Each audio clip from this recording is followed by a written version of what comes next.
You're 22 years old in a crowded New York City bar, trying to close out your tab. But the bartender hands your plastic back and says the three scariest words you've ever heard: your card declined. At the time, Vivian too had a prestigious job on Wall Street. During the day, she was enacting trades for hedge funds with billions of dollars. Her professional life involved the highest levels of global finance, but her personal finances were a mess. She spent her nights wondering if a single takeout order would set her over the financial edge. This experience is common because practical financial literacy is omitted from the K-12 curriculum. Most of us enter adulthood without a basic understanding of how to manage what we earn. The financial services industry is largely incentivized to help the already wealthy. For everyone else, the feeling of being lost is a byproduct of a system that wasn't built for them. We are often told to follow an economic blueprint from 50 years ago, stay at one company for decades, buy a home on one income, and wait for a guaranteed pension. But those specific economic conditions have been dismantled. The old machine that worked for our parents no longer functions for the modern workforce.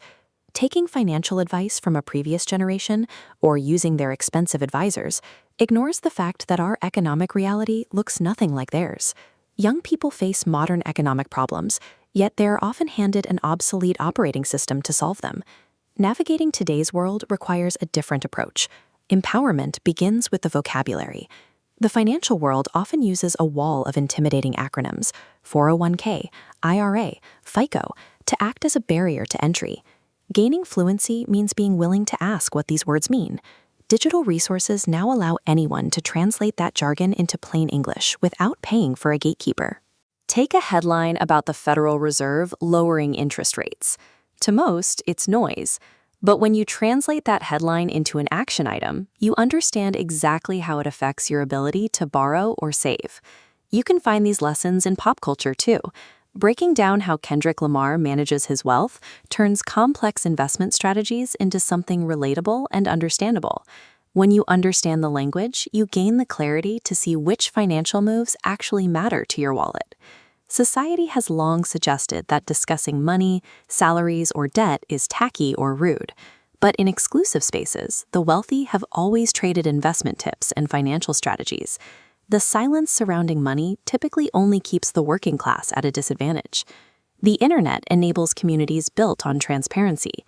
Online platforms allow people to share real numbers and honest struggles without the old social stigma. This digital anonymity creates a shared pool of knowledge, helping individuals make smarter financial choices based on crowdsourced data. Radical transparency shifts the leverage. It takes information that used to be held by corporate gatekeepers and gives it back to the everyday worker. Traditional banking often carries heavy friction, including the high overhead of physical branches and the steep fees of human advisors. Today's digital tools offer a more efficient alternative. Robo-advisors, AI-powered apps, and online banks provide sophisticated strategies without the traditional costs. These platforms are regulated and licensed, yet because they lack physical branches, they often provide lower fees and better interest rates for the user. These tools are designed for the way we live now. They make saving and investing more accessible, allowing individuals to build their personal security faster than before. By learning the vocabulary, embracing transparency, and utilizing digital tools, you are no longer a passive participant in the financial system. These changes provide a level of financial confidence that was once out of reach for most people. As this openness becomes the new standard, it creates a future where individual prosperity is based on knowledge rather than exclusive access.